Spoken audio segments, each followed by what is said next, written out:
Тэгсэн нөгөө хувцсны дизайнер нь Египт хүн ийм одоо тэр ийм хувцастай байсан юм а гэд юм зураад үзүүлэхээр нөгөө тэлэрч ийм би ээж ийм хувцас өмсөх юм би ч наадхагаас олбол гэд тэгээд ясаргаа сүулдэ нөгөөдгөө халаад оронд нь Ирэн Шараф гэж герман гаралтай нэг дизайнер зөвхөн Клеопатрагийн хувцсыг зурдаг дизайнер аваад тэгээд одоо ингээд чи одоо энэ термийг гівдхэн те ийм декольтетэй палаж өмснө гэж байхгүй шүү. 60 оны загвар л шүү дээ. 60 оны загвар л да. Тэгтээ чи энийг манай эртний өмнөх эдгээр онд ч юм авчиад яаж гэж одоо хоёулаа Чингисийн тухай кино хийхдээ энэ Монгол костюмсын одоогийн нэг орчин үеийн костюмны дизайн биш үү?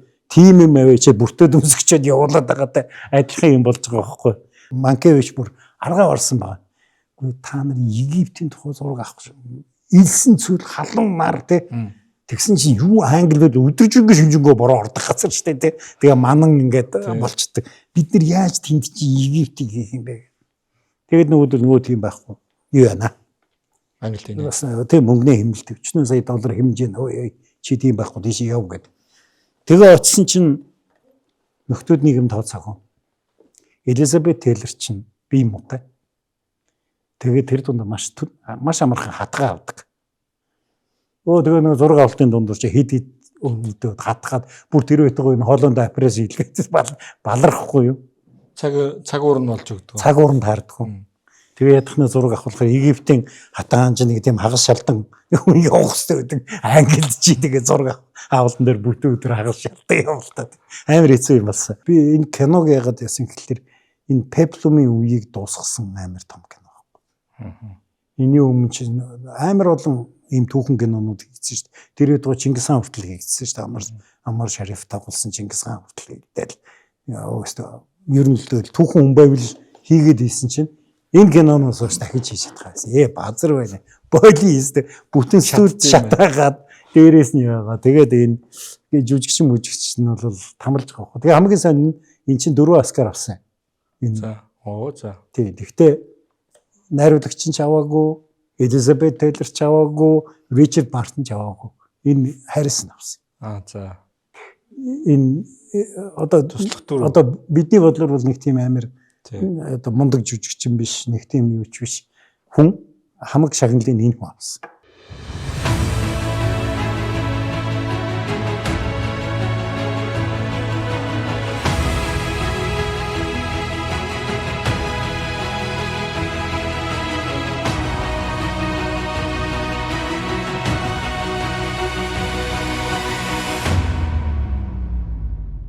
За бас сонсогчдоо Монголын Гэгцэн зөвх подкастын ээлж дугаар хэлж байна. Нэвтрүүлэгтэй хамт харилцагчтай информ.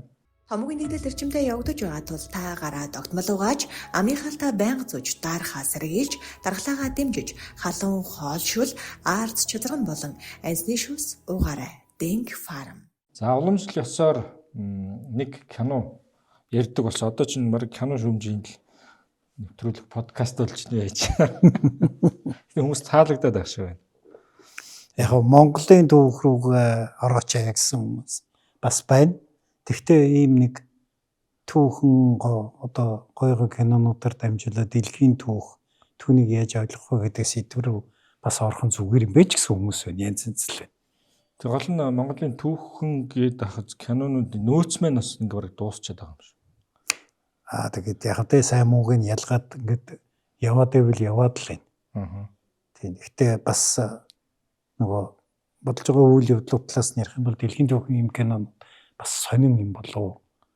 Бид нар чи бас нэг дөрвөн уулын дундх ямараа л мөнгө амьдраад иж болохгүй шүү дээ гэж бодоод Netflix дээр дахиад Чингис хаанаар 6 цуврал баримт кино хийж гин гэдэг. Бас нэг хүртээмжийн хувьд бол тухайлбал тэр киног ярьлаа гэдэг нэг үзэгчд үзег болохоор бас зарим сэдвүүд бол тухайлбал орхитоод байгаа юмнууд байгаад Марко Поло гэж цуврал кино байна. Тийм. Ер нь бол нөгөө за Марко Поло хүмүүс үзсэн байж магадгүй. Гэхдээ Netflix ингээд нөгөө эрхнийгээд ороод үзээд идэх хүн бас тийм олон биш л дээ золигч. Тэгээ тэр Чингис хаан киног би бол Netflix-ээс татж үзсэн л дээ. Тэгээд ярил бас ярмаар гэхдээ сонин сайхан сэдвэл байлээ. Бас нэг зовлон байна. Давтагдах юмнууд харагдах юм. Хоёрдугаарт баримтат кино бас шүүмжлэхийг хийцүүлдэг баримтат кино. Уран сайхны киног бол одоо сайхан шүүмжилж болно. Инх хотын орсон дугаар дээр Илхадын түүх дээр Фатима хатан гэсэн үү? Падишах гэдэг хатны. Фатиша. Шах. Тий. Фатиша хатны тухай чинь баг энэ одоо өнөөдөр ярих гэдэг Клеопатратай дагаас жилүү үйл явдалтай бас нэг тийм хатны талаар цохож ярьжсэн. Тэгээд бид нар энэ удаад бас дэлхийн нэлээд том түүхэн дүрийн талаар киноны талаар шүүмж олон кинонууд бүтээгдсэн байд юм байна. Олон. Та ер нь бүр хар цагаан киноны үеэс эхэлсэн.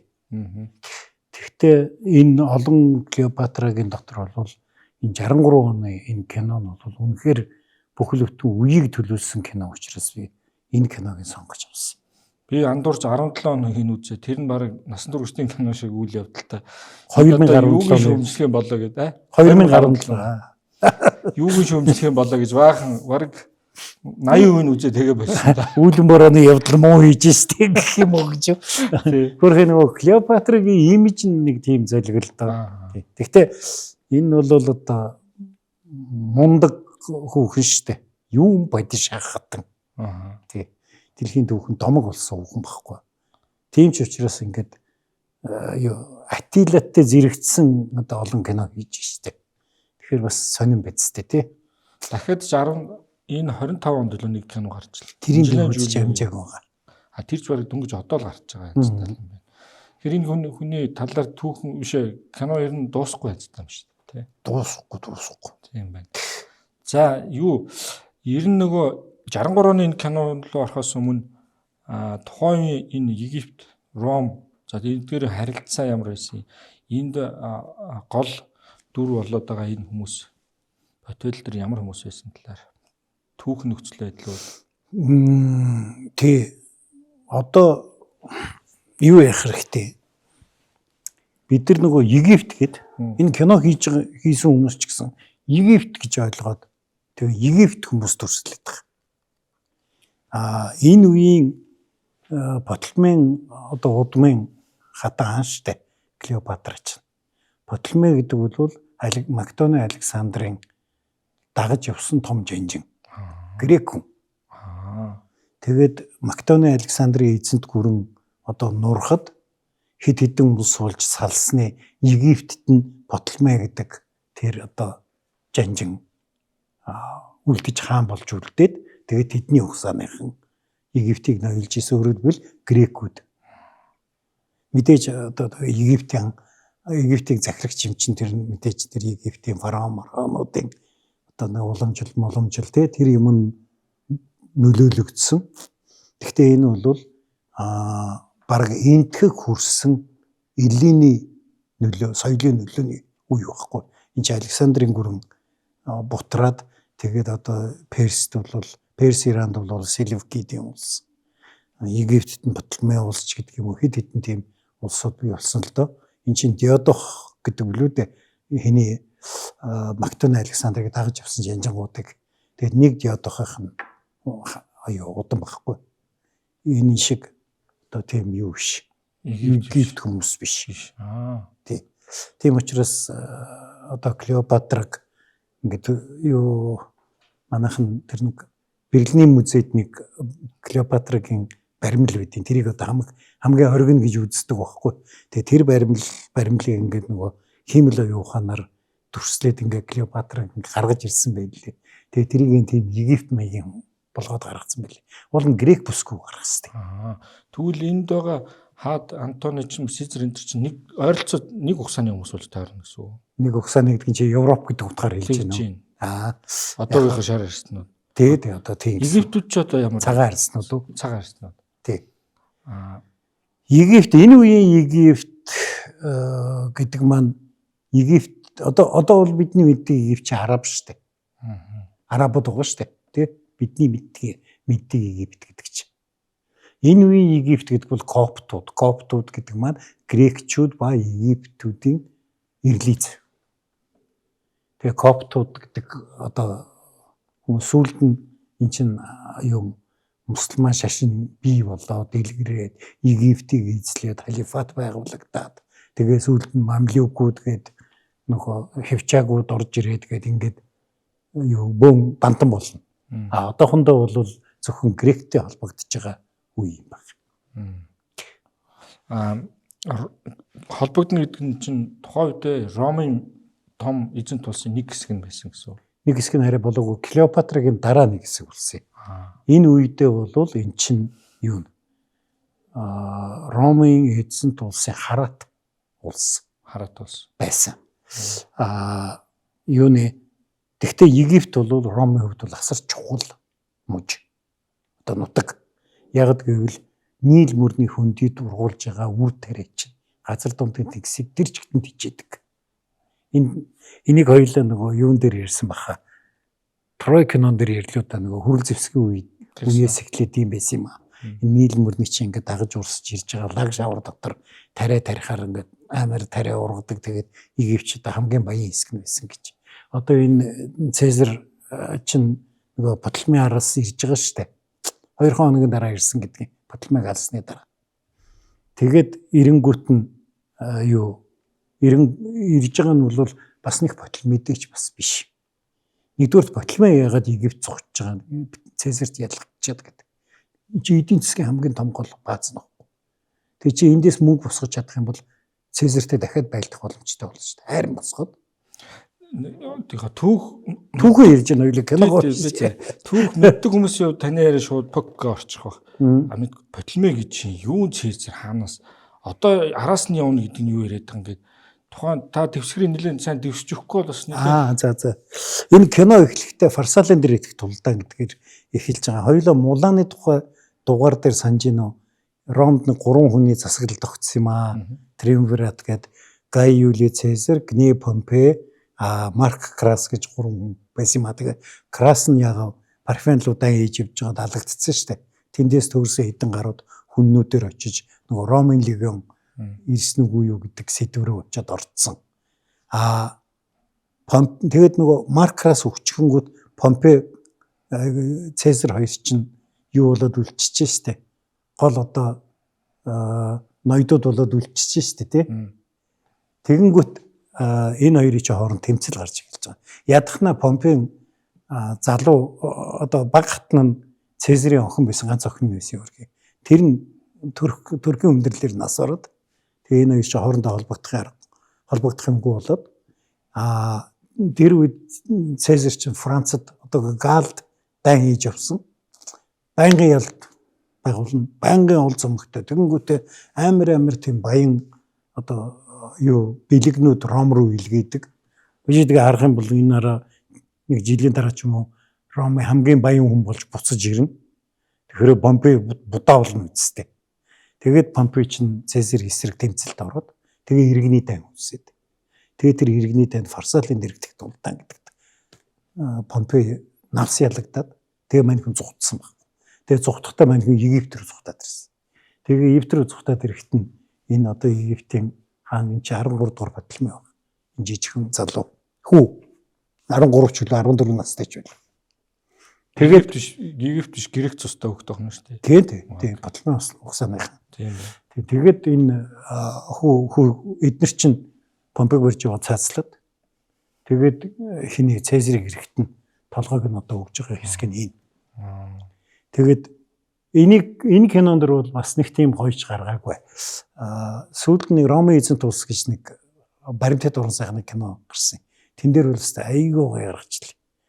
Мөр Цезар чинь зогссон уурлал shame on you Ptolemaians гэл.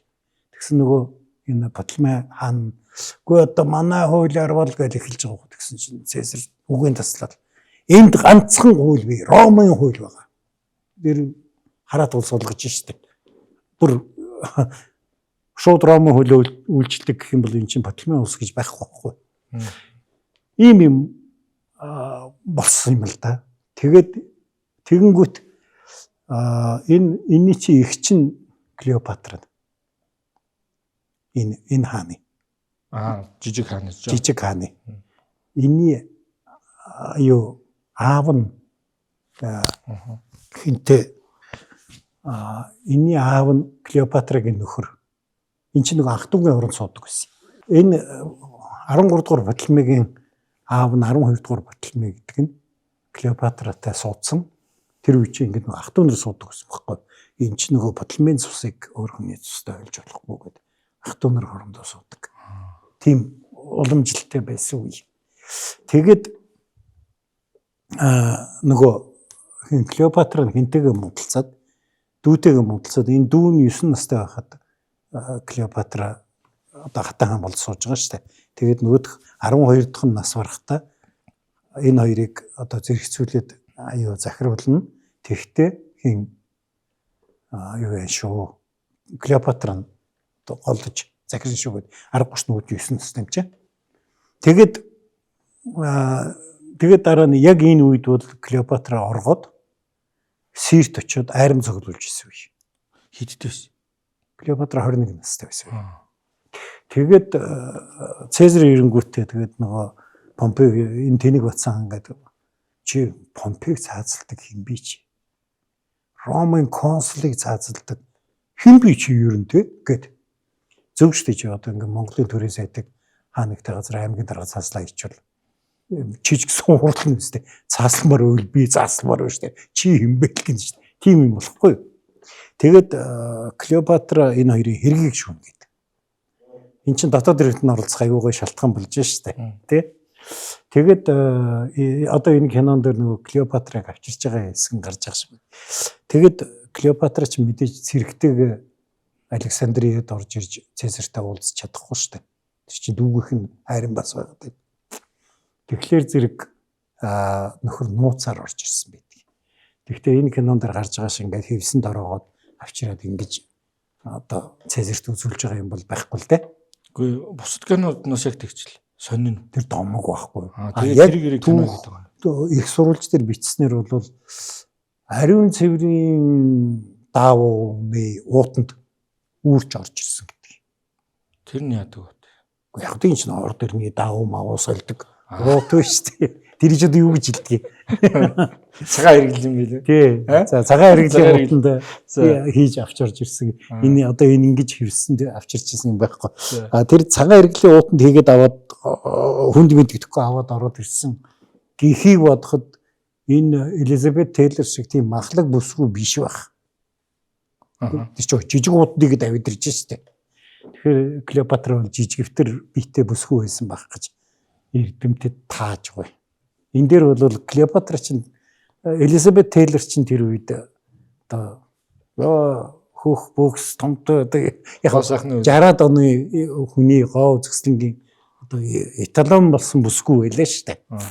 Тийм учраас ийм тэгээд махлаг энэ Элизабет Тейлорыг бол уутан дэвэл их том уутан хийгээд тэгээ баригдсан шүү дээ. Айгу бол барьж явж байгаа.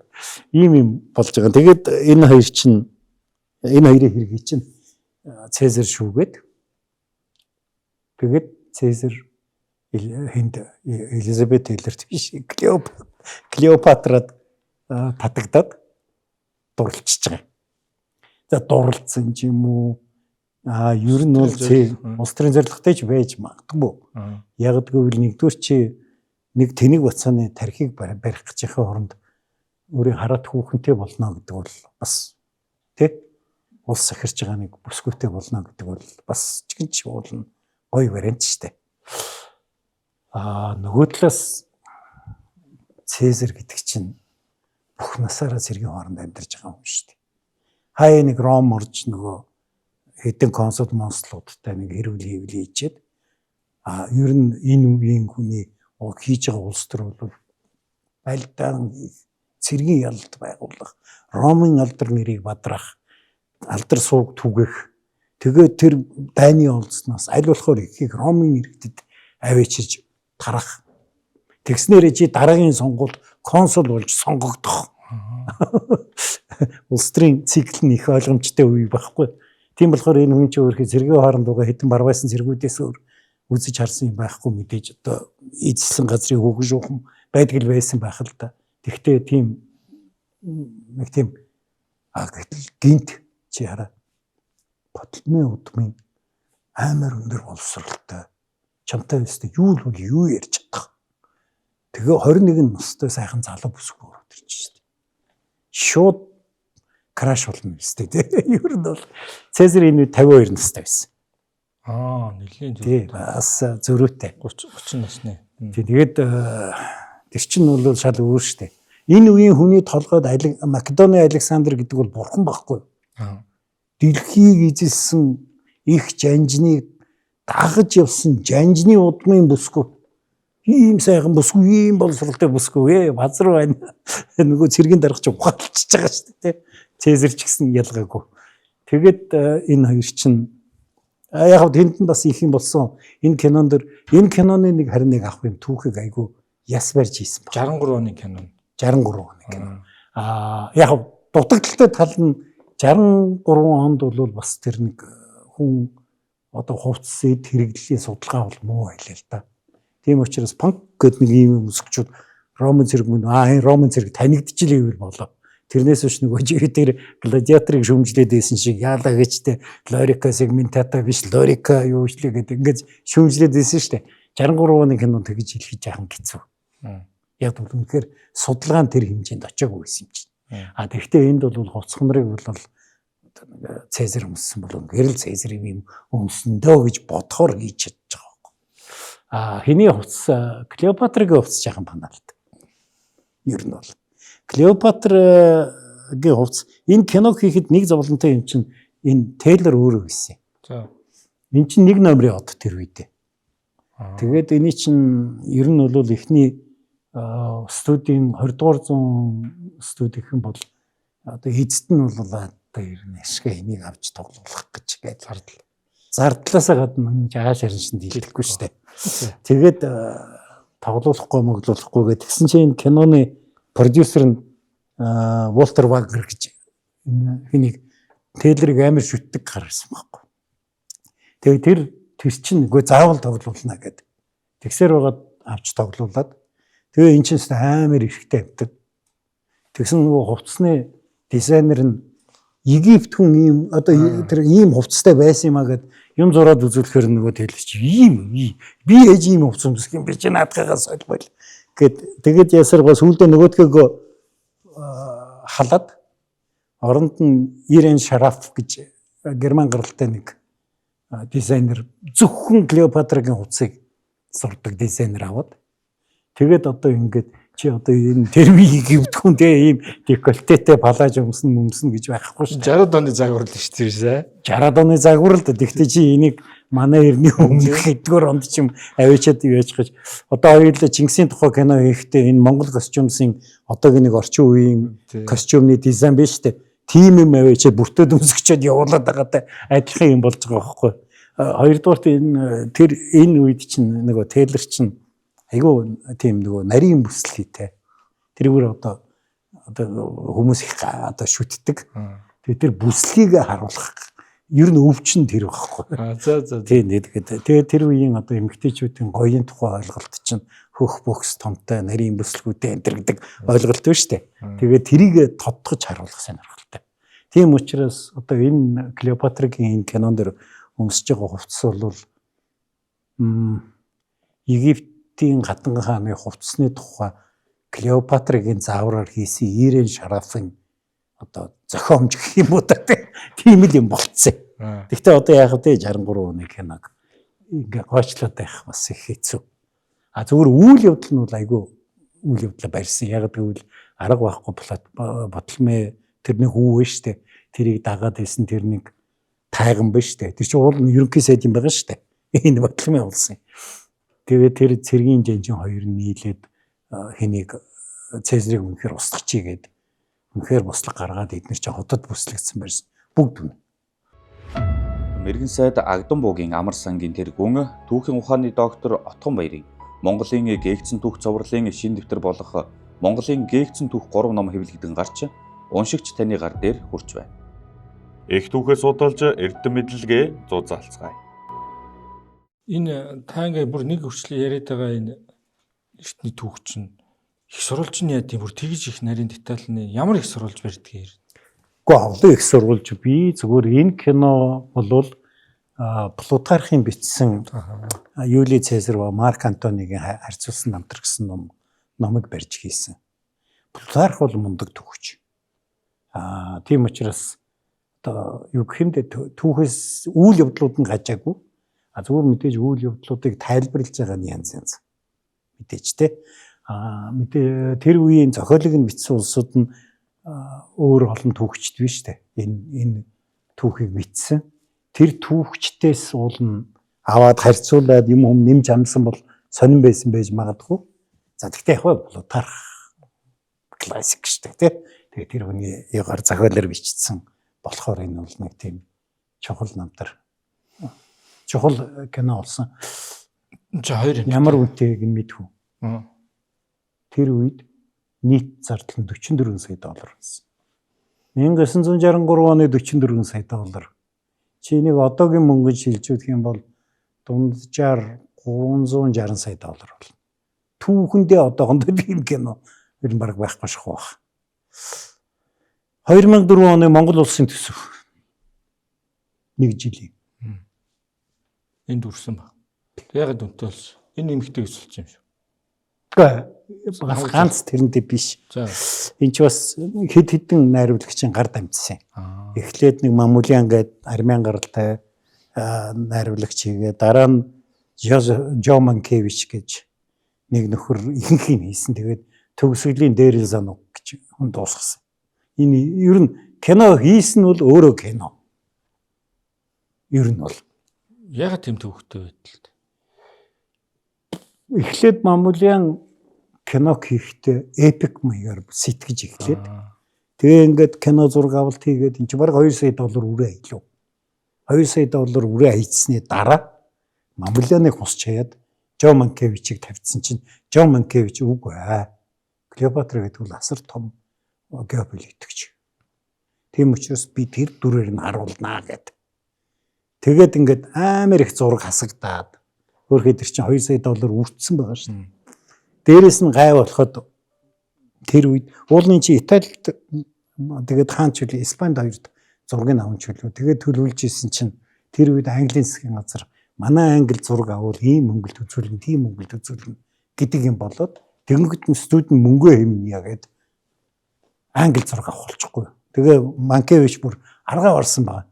Гэхдээ та нар Египтийн тухай зураг авах илсэн цүл халуун нар те тэгсэн чинь юу англиуд өдөржингөө шинжэнгөө бороо ордог газар штэ те тэгээ манан ингээд болчдөг бид нар яаж тэнд чи Египтийг хийх юм бэ тэгээд нөгөө тийм байхгүй юу яана Англи бас тийм мөнгөний хэмнэлт $40 сая хэмжээ нөө чи тийм байхгүй тийш яв гэд тэгээ очисон чинь нөхдүүд нийгэм тооцоогоо Элизабет Тейлор чинь бие муутай. Тэгээд тэр дунд маш амархан хатгаа авдаг. Тэгээ нэг зураг авалтын дунд ч хэд өвдөд хатгаад бүр тэр байтугай энэ хоолонд апресс хийлгээд балархгүй юу? Цаг уурн болж өгдөг. Цаг уурн таарддаг.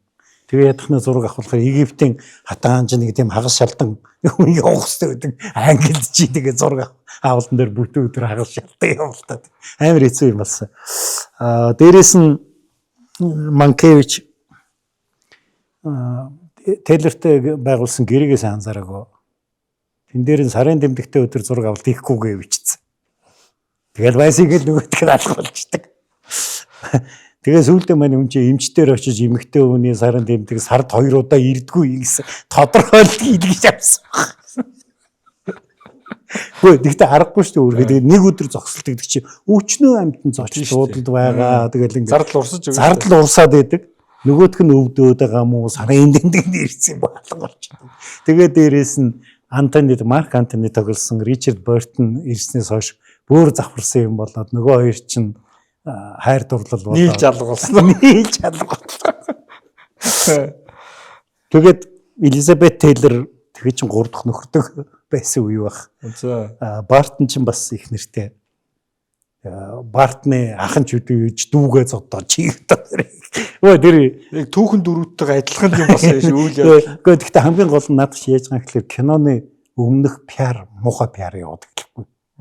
Энд чинь нөгөө хоёул амар алдартай хоёр жүжигчин байгаа шүү дээ. Тэгээ тэр пиар нь айгуу тийм хар яваад эхлэнгүүд нөгөө киноны амжилтанд зөрүүр нөлөөлсөн шүү дээ.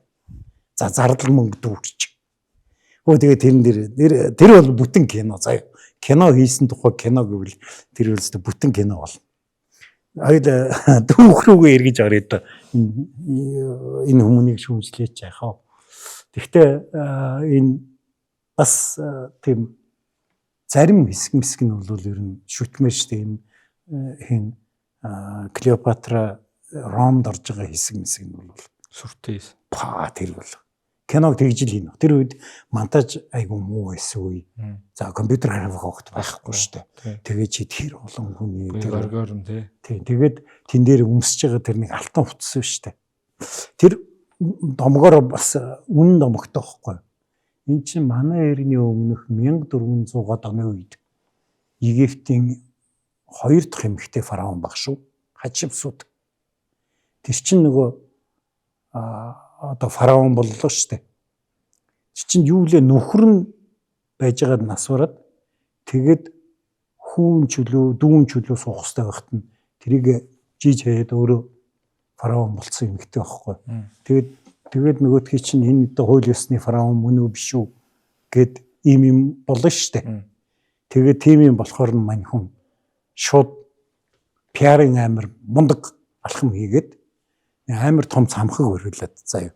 Тэгээд тэр цамхагтай ороод тэр шүнжэнгөө ном уншаад одоо яслал үлдээд тэг өглөө ингээд нар мандахад алтан хуцастай тэр цамхаг дээрээс бууж ирдэг. Тэгээд гаргаж ирж байгаа онол нь би Хатшепсут биш ээ. Би Амон-Ра. За. Тэгээд тэнд очиод ингээд шүнжэнгөө ном уншихлаар биеинд нь Амон-Ра ороод суугаад тэгээд Египтийг Хатшепсут захирж байгаа юм биш ээ. Амон-Ра бурхан захирж байгаа юм аа. Тэнгэр рүү захирч байгаа. Тэнгэр өөрөө бурхны одоо юу гэх юм төр байгаа сав болж хувирж байгаа. Аватар. Тэ аватар. Яг үнэ. Ийм болж хувирж байгаа байхгүй. Тэгээ тэр алтан хувцасны домгийг энэ дээр гаргаж тэр Клеопатра чинь тэр гоё алтан хувцас өмсөж гараад байгаа тийм учиртай. Тэгээд эн чинь бас нэг Ромын элчид тэгдэг шүү дээ. Би Исидагаас гаралтай биш. Би Исида байна гэж байгаа. Би бурхнаас гаралтай хүн биш. Би бурхан байна. Энэ ингээд тэр нөгөө тэр домгийг амьлуулж байгаа бас их мундаг 60-аад оны үеийн хүмүүс гэхэд бол аюул сайхан сэтгэж хийсэн юм байгаа юм л да. Үзэгчдээ уулд нь би 17 оны киногоор Клеопатра киног ярих гэсэн шүүмжлүүлээ гэсэн. Тэгсэн отгоо доктор маань болохоор энэ 63 оны огос өвийн дэр юм дөө. Тэгээд тэр киногоо шүтээ. Дээр нь 2 ангитай бүр ягаад зорчин хүмүүс энэ киног нэг дор үзэж чадахгүй. Энд чинь 58 онд анх хийх гэж эхэлсэн юм байна. 58 онд эхлээд тэгээд 63 онд дууссан кино. Би юмд хэлж штэ 2 3 удаа найруулагч ажиллаад алийг нь алдуулсан юм аа гэж.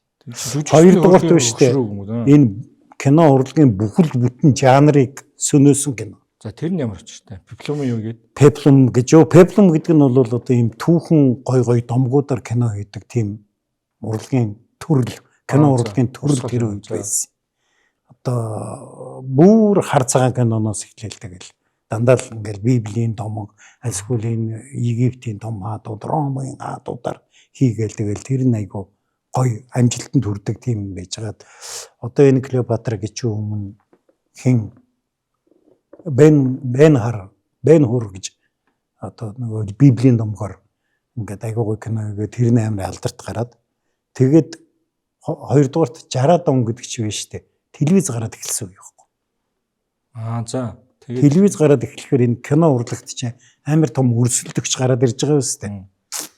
Гэхдээ тэр үеийн телевизийн жижигхэн штэ. Экран жижигхэнтэй. Кино урлагийн ганц давуу тал нь том экран дээр гаргаж байгаа байхгүй. Чи тэгэхээр тэн дээр айгүй гой тийм байшин, сав, ордон, мордон гаргаж болно. Тэгээд тэрийг ашиглахаар шийдэж ийм мундаг монументал кино хийсэн. Ийм төгтөй байхгүй. Тэгээд 44 сая доллар зараад хийцэн. Яг гоо энийг компани 20 дугаар зуун фокусч бол дампуурсан шүү дээ. Жишээр сүүлдээ газар мазраа зараад алиг алдсан энэ киног дуусгах гэж. Тэгээд 2 дугаарт энэ киног нь олсон нь бол хэдэн жил гаргаад үлээд нэг 38 сая доллар олсон юм гэлээ. Дампуурсан. Шатаасан. Гэхдээ тэр үеийн чи 6 сая доллараар шатна гэдэг бол амар их мөнгө шүү дээ. Ер нь бол Тэгээд одоо тэгээд энэний дараа тэр пеплум гэдэг урсгалчин сөнөд дахиж ингэж кино их зоригтой амтан байхгүй болоод. Гэтэ энэ киног бол бас л амар амбицтай хийсэн байхгүй. Тэгээд тийм зоригтой амтан байхгүй болоод ингэж явсараад за Ридли Скотт жоохон гажиг хүн тул да. Гладиатор гэж шинээр эхэлж явсан юм. Яг нэг тийм пеплум стайлинг кино.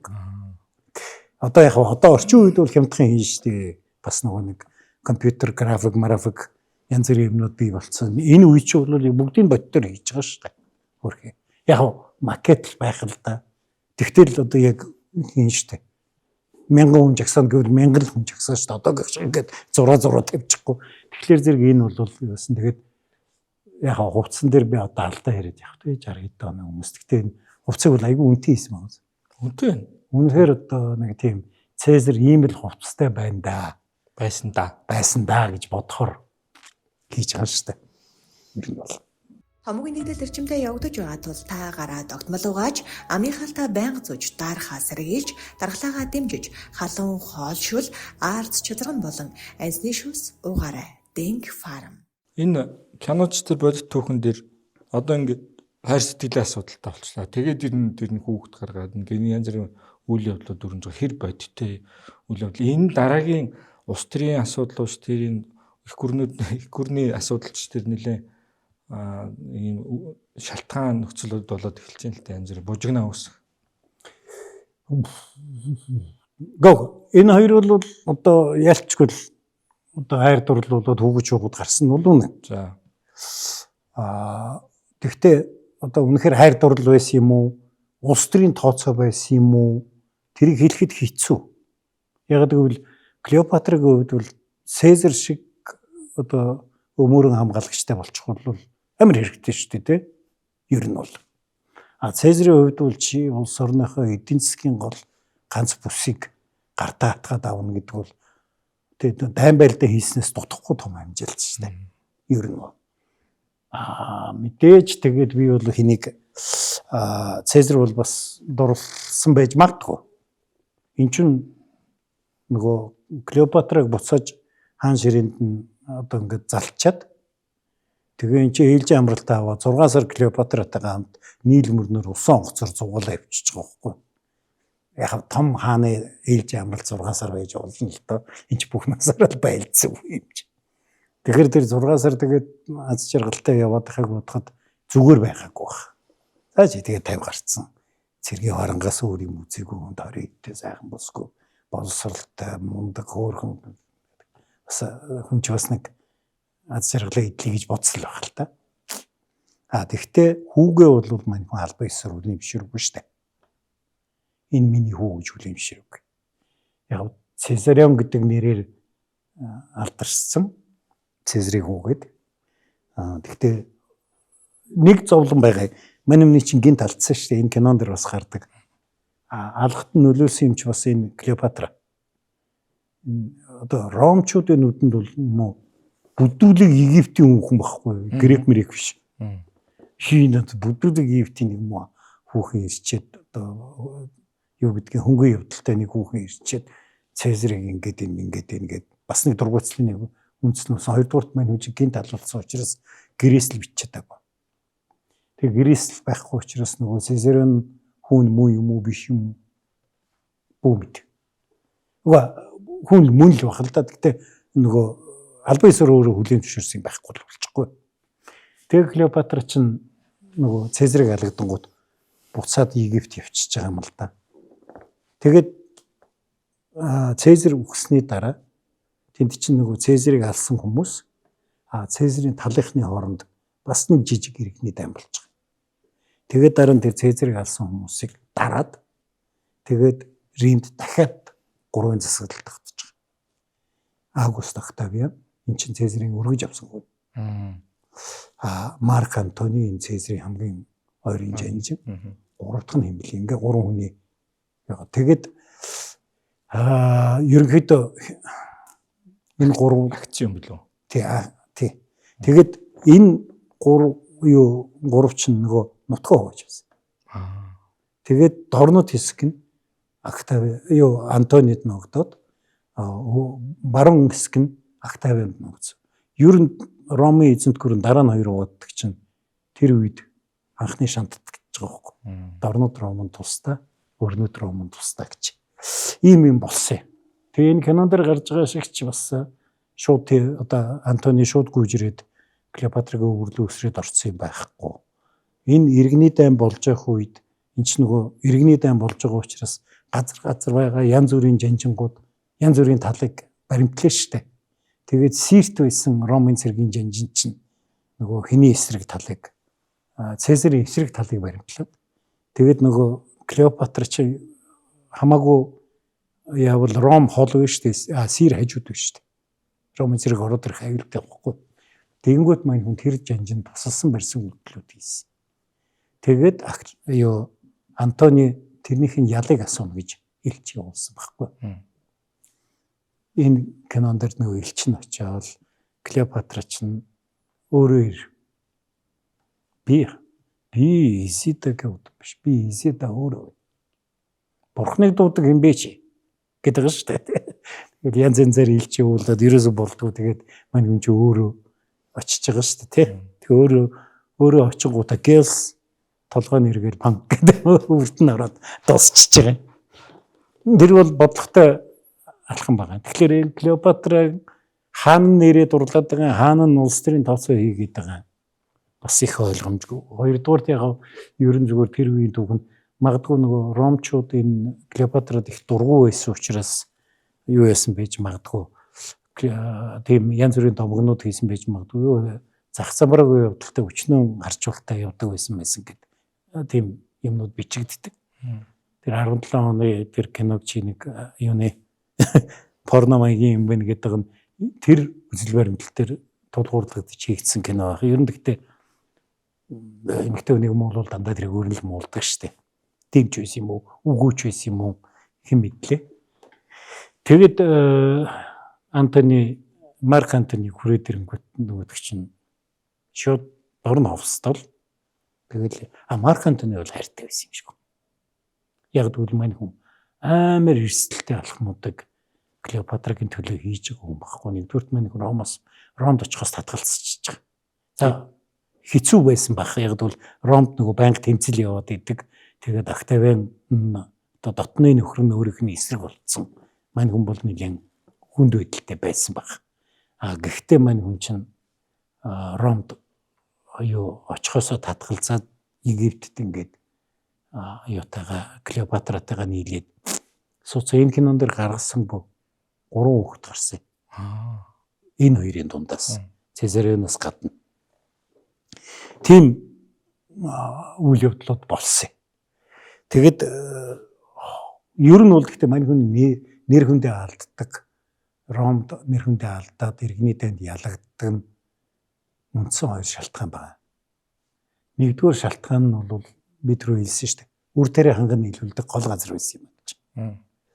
Тэгэд нөгөө Клеопатрагийнхаа нөлөөгөөр тэр чинь нөгөө бэлтгэн нийлүүлэлтийн үн вэ шүү дээ. Тэрийн Ром нөгөө захирж байгаа улс учраас их доогуур барьдаг. Тэрний хүчинд Ромд талах юмдхан байдаг байсан байхгүй. Тэгэнгүүт нөгөө яг хинч нөлөөлсөн байж магадгүй, Клеопатрач нөлөөлсөн байж магадгүй. Антони ч гэсэн өөртөө нэг эдийн засгийн барьтаа болж аваад цэрэг цуглуулах юм бодох хэрэгтэй болно шүү дээ. Хааштай ерөнхийдөө Октавиантай дайнд орхон тодорхой учраас. Тийм учраас мань хүн жоохон бэлтгэлийн үн нэмсэн. Тийм талч бас байж магадгүй.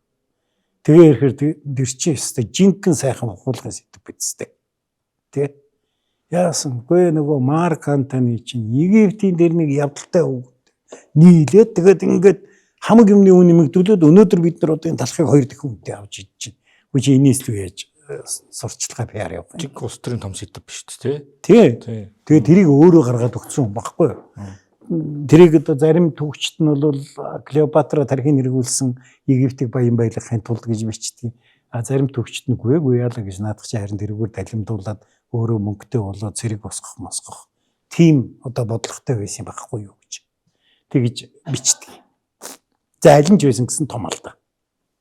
Хоёрдугаар том алдаа нь юу юм гэхлээр мань хүн өөрийнх нь цэрэгт зүтгэж ийсэн цэргийн дарга нарт газар олгоод унсан. Хаана? Тэр Египт төв. Ромд. Ромд. Энд чи Ромын консул штэ. Яг дорнодын очихгүй л байгаа болохоос биш. Тэгээд чи Антонигийн айрам зүтгэж байгаа хүмүүс гэдэг чинь дандаа Италичууд биш штэ. Нутгийн багийнууд бас зүтгэж штэ, зэргийн даргуул штэ. Тэгээ чи тэрэнд Ромд газар олгоно гэдэг чинь одоо бүүмэд манай хоёулаа ингээд нэг Монголыг хуваагаад эзгэн жийсэн чинь манай айрам зүтгэж байгаа тэтгэвртэй сууж байгаа зэргийн даргад Вашингтон ДС-д газар болгоно гэвэл өстэй бүгдээрээ гэл явна үсттэй тийм болохгүй юу. Тэр үед бол яадаг байсан гэхэлэр тэр зэргээс халагдж байгаа легионерүүд одоо газар заавал өгдөг. Тэгээ албан тушаалаас нь хамаарад одоо өндөр тушаалынх бол Ромд одоо Италийн төв дүгэн за тэгээд жагсаалын зэрэг бол одоо хаан чим Фесалд ч юм уу гэдэг юм уу. Ийм байсан байхгүй юу.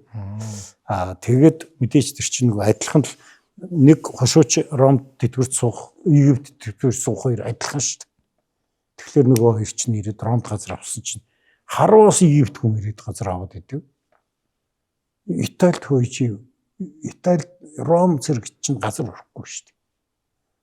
Надаа юу вэ? Надаа бүр хаа байсан? Альпийн уруунд очиод энд болохоор одоо хараа энд өгцөн байж тээ гэл ингээд энэ асуудал болно үстэй тий. Ийм болоод ивцсэн байхгүй. Тэгээд тэр чин мань хүний нэр хүндийг амар унгасан. Тэгээд мань хүний юу гэрээсэл нийл гараад. Тэгээд гэрээсэл дээр үнэхээр мань хүн намайг Египтэд оршуулаарай. Миний хүүхдүүд гэдэг энэ ч өөрийнхөө хүүхдүүд гэж хүлээн зөвшөөрж шít 3 хүүхэд байна. Тэгээд тэрийг нөгөө юу гэдэг энэ миний хүүхдүүдийг одоо тэгээд ингэж өв заалгамжлагч болгоомжсочаар авч тодруулна гэсэн. Тэгээд тэгэнгүүт нөгөө ромч очсон. За энэ арай хитэрнэ.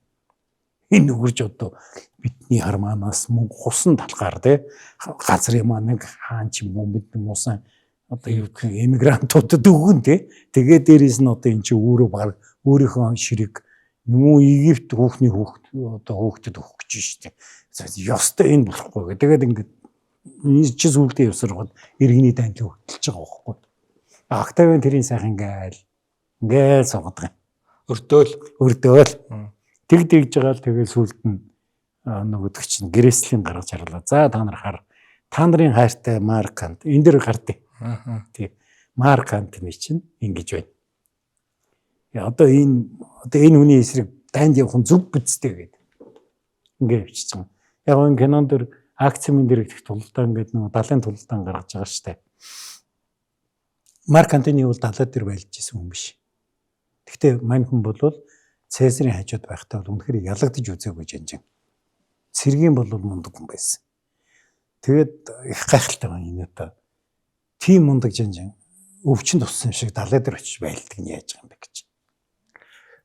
Тэгэхээр бас аргагүй юм л да нөгөө Ром гэдэг улс чинь Ромын эзэнт улс чинь газар дундын тэнгисийг тойроод байж байгаа улс шүү дээ.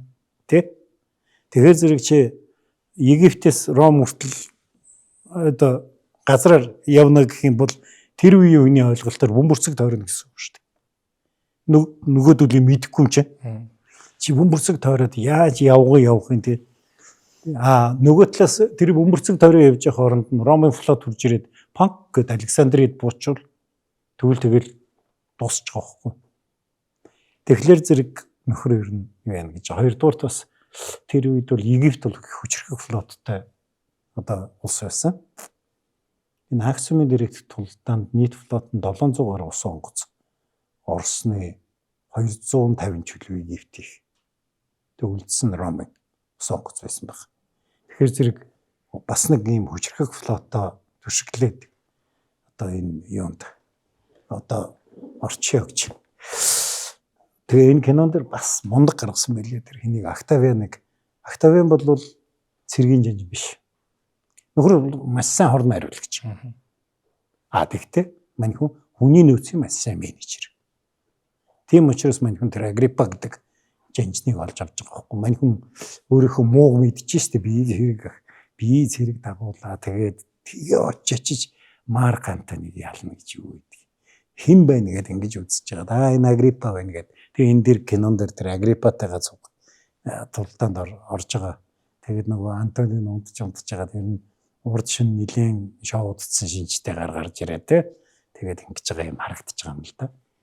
Тэгээд тэр тулдаанд бол үнэхээр тэр Агриппа нь илүү чадвартай хүн байсан гэдэг нь харагдаж байгаа. Антони бол мундаг жанжин ч гэсэн бас Тэнгисийн тулдаанд бол явдггүйгээр байжээ гэж харагдаад байгаа байхгүй.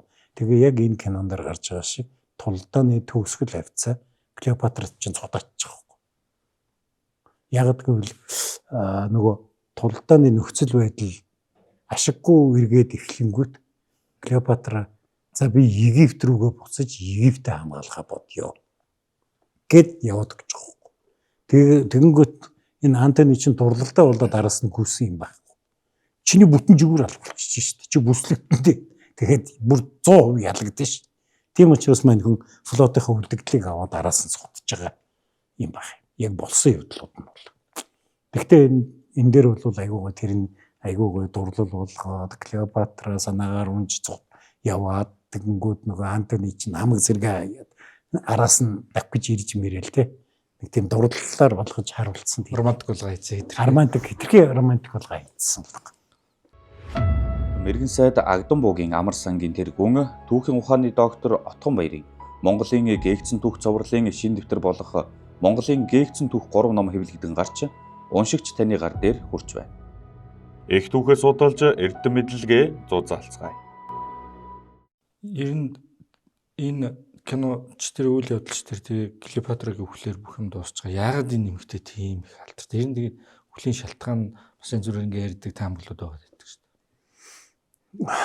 Яг үхлийг бол дээрээ ингээд одоо тэр нэг юу могоогоор өөрийгөө хатгуулад өгсөн ч гэдэг юм уу. Юу хутгаар ясмаас янз янзэл ийм таамагнууд байдаг л да. Плутарх бол айгүй гоё тийм Плутархч бас сохиол бичиж байгаа юм шүү дээ.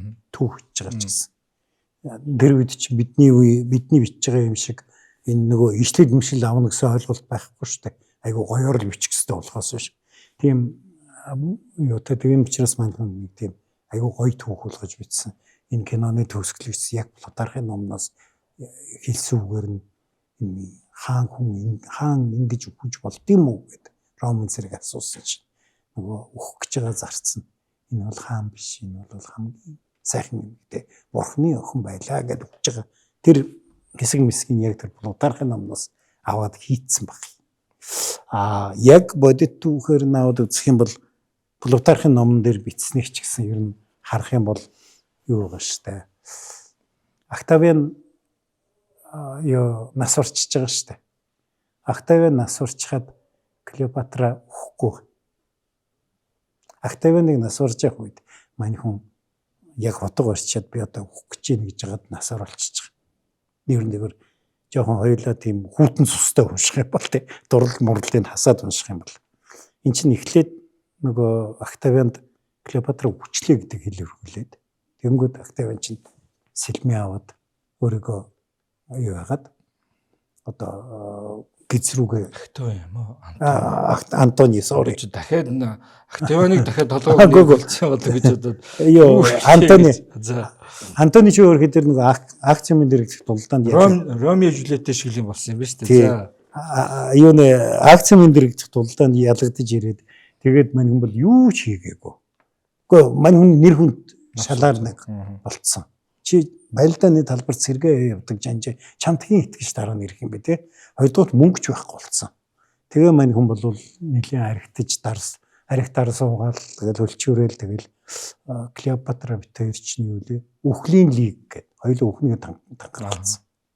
Тэ тэгээд тэгж яаж байгаа. Тэгээд дараа нь нөгөө Ромын цэрэг эзлэн Александрыг эзлэнгүүт Клеопатра ч бас нэг өөрийнхөө тэр нэг бунхан энэ кинонд дэр яг гаргасан блэ. Тэр бунхандаа орж ингэж халгаа хааж байжгаад тэгээд зарцаараа дамжуулаад хатан хаан хүчлээ гэдэг юм Антонид хэлүүлээд тэгээ Антони тэгэнгүүт нь сэлмээ аваад өөрийгөө одоо юу гэх бүлээд тэгээ мань хүний чинь ингэж дээшээгээд өргөж гаргаж ирээд тэгээ яг үнэхээр Клеопатрагийн гар дээр үхсэн л дээ. Тэгээ үхэхтэн Клеопатра яг удаг урьж сууж би одоо үхэн гэдэг. чимээ өхлөөл бол би өхлөө гэлдэг жаад өчтөг нүүд нь хөдгөө. Бас тэр улс төрийн тооцоо байдаг шиг ба. Тэгээд Октавианыг уулзна гэж дуудуулаад. Тэгээ яг Октавианыг яг энэ бас гой хүүхэн хэврэл байгаад байгаа шүү дээ. Энэ үед чинь 32 настай ч үлээ. Энэ хоёр чинь найзлууд 10 гаруй жил болсон юм биш. Тэгээ 3 хүүхэдтэй. Тий. Тэгээд нөгөөд чи бас 30 эдтэй хүүхэн гэдэг чинь сайхан хүүхэн байгаа шүү дээ. Тэгээ яг юу насны хувьд бол ид сайхан нас дээр яа. Тэгээд Октавианыг ерөнхийдөө бас ээлжид нууцамарга болгочих гэсэн бодол байсан болов уу гэж таагаар байгаа. Нөгөөх нь үнэн хөлдөө гараад таарад хөлдөө гарч одоо илүү тооцоотой гарлах байхгүй да. Би амар хорчин байсан гэж хэлсэн шүү дээ. Тэгэхээр мань хүний жинхэнэ одоо сонирхол нь бол хүүхэн шүүхэн биш. Төрийн эрх мэрхтэй тийм л юм байсан баг. Тийм учраас Октавиан хөдлөөгүй. Тэгэд Клеопатраг авч явна гэсэн. Авч явахдаа Ромд орохдоо торон савнд авч орно гэж Ромын ард түмэнд харуулна гэж. За. Энд чинь дөрөнд нь яаж орлоо? Амар юм орсон биз дээ тий. Тэгээ дараа нь ингээд торонд хийцэн гинжилцэн авч орох гэж байна шүү дээ. Шонгийн оригдол шиг болгоод. Тий. Одоо тэгээд өөрийнхөө ялалтыг харуулах гэж шүү дээ. Ромын ард түмэнд. Тэгээд тэрийг сонсоод мань хүн амиа оролцсон гэж. Тэгээд моогоор хатгацсан барьцсан гэдэг домгон тэндээс үсэлтэй. Хор ууцсан юм уу? Моогоор хатгацсан юм уу? Зарим одоо домгон дээр бол үснийх нь хавчаар нь ийм хортой хавчаар байсан. Тэрээр ингээд хатгаад үгсэн ч гэдэг юм уу. Тиймэрхүү домгууд их байдаг.